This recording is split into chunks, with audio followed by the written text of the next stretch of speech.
এদিকে আশুলিয়া শিল্পাঞ্চলে অস্থিরতা রোধে যৌথ বাহিনীর অভিযানে ৬ জনকে আটক করা হয়েছে। পুলিশ জানায় কারখানার ঝুট ব্যবসায় প্রভাব বিস্তার সহ নাশকতার উদ্দেশ্যে পরিকল্পিতভাবে গার্মেন্টস শ্রমিকদের উস্কে দেয়া এবং বহিরাগতদের ব্যবহার করে শ্রমিকদের মধ্যে অস্থিরতা তৈরির চেষ্টা করে একটি গোষ্ঠী। এতে সন্দেহভাজন ৬ জনকে আটক করা হয়। কয়েকদিন ধরে বিভিন্ন দাবিতে সাভার ও আশুলিয়ার পোশাক কারখানাগুলোতে শ্রমিকদের মধ্যে অস্থিরতা দেখা দিয়েছে। শিল্পের পরিবেশ স্বাভাবিক রাখতে অন্তর্বর্তী সরকারের নির্দেশনায় শুরু হয় যৌথ বাহিনীর অভিযান।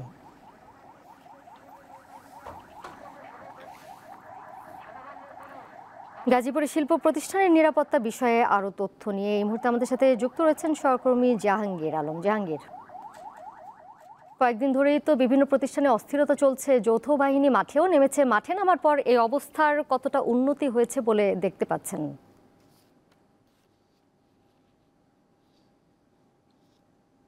জি দুলা, গত কয়েকদিন যাবৎ কিন্তু ঢাকা টাঙ্গাইল এবং ঢাকা ময়মনসিংহ মহাসড়ক সংলগ্ন যে সমস্ত শিল্প কারখানা রয়েছে সেসব শিল্প কারখানায় অস্থিরতা বিরাজ করছিল। কখনো কখনো ঢাকা টাঙ্গাইল মহাসড়ক খুব করতে থাকে, কখনো বেতনের দাবিতে, কখনো বা চাকরি পুনর্বহালের দাবিতে এবং বৈষম্য দূরীকরণের দাবিতেও দাবিতেও একটি সংস্থা আসলে মহাসড়ক অবরোধ করে বিক্ষোভ করে।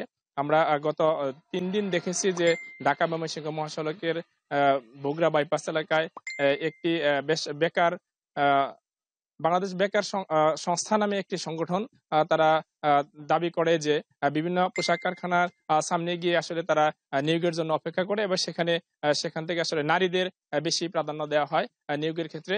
সেই নিয়োগে সমতা আনার লক্ষ্যে তারা আন্দোলন করে আসছিল এবং বিভিন্ন কারখানার সামনে গিয়ে তারা কয়েকটি গ্রুপে বিভক্ত হয়ে আসলে কারখানার সামনে বিক্ষোভ করে এবং কিছু কিছু গার্মেন্টসে ভাঙচুর করে এবং মহাসড়ককে অবরোধ করে বিক্ষোভ করতে থাকে।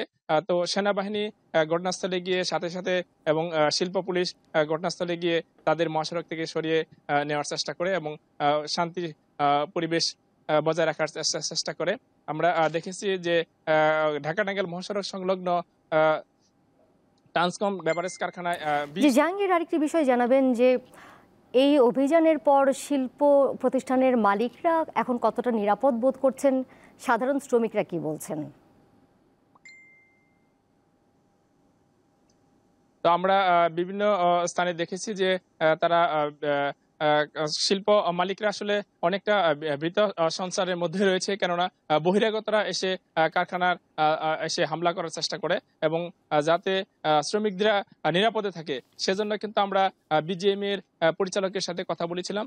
তারা জানিয়েছে যে বহিরাগতরা যদি কোনো ধরনের বিশৃঙ্খলা সৃষ্টি করতে না পারে তাহলে তারা শান্তিপূর্ণভাবেই আসলে পোশাক কারখানায় উৎপাদন অব্যাহত রাখবে। তো গত কালকে কিন্তু আসলে যখন ঘোষণা আসছে যে আশুলিয়া এবং গাজীপুরের বিভিন্ন স্থানে যৌথ বাহিনী যারা বিশৃঙ্খলা সৃষ্টির করার আশঙ্কা রয়েছে তাদের অভিযান পরিচালনা করবে, এরপর থেকে কিন্তু আসলে পুরো গাজীপুরে অনেকটা শান্তি বিরাজ করছে। তবে আজকে কিন্তু পোশাক কারখানায় বেশিরভাগ পোশাক কারখানায় সাপ্তাহিক ছুটি থাকার কারণে কোনো ধরনের আমরা বিশৃঙ্খলা সৃষ্টি হতে দেখি নাই এবং গত রাতে যদিপুর বিসিক শিল্পনগরী সিকিউরিটি ইনচার্জ মনির হোসেনকে যৌথ বাহিনী মধ্যরাতে গ্রেপ্তার করে এবং সকালে আমরা জানতে পারি যে থানায় সোপর্দ করা হয়েছে এবং সেখানে একজন নির্বাহী ম্যাজিস্ট্রেটও উপস্থিত ছিলেন গ্রেপ্তার অভিযানে এবং কোনাবাড়ী থানার ওসি আমাদের জানিয়েছেন যে তাকে থানায় সোপর্দ করেছে যৌথ বাহিনী এবং আজ কিন্তু আমরা সারাদিনই লক্ষ্য করেছি যে সকল শিল্প কারখানা শান্তিপূর্ণ বিরাজ করছে এবং আগামীকাল হয়তো বোঝা যাবে যে তারা যে সমস্ত শ্রমিকরা আন্দোলন করছে আসলে তারা কতটুকু সতর্ক হয়েছে এবং কারখানার কর্তৃপক্ষ কিন্তু অনেকটা ভীত সন্ত্রস্ত অবস্থায় রয়েছেন যে বহিরাগতরা কোনো হামলা করে গার্মেন্টস ভাঙচুর বা শ্রমিকদের উপর কোনো ধরনের নাশকতা সৃষ্টি করে কিনা। দুলা, গাজীপুর থেকে যুক্ত ছিলেন সহকর্মী জাহাঙ্গীর আলম।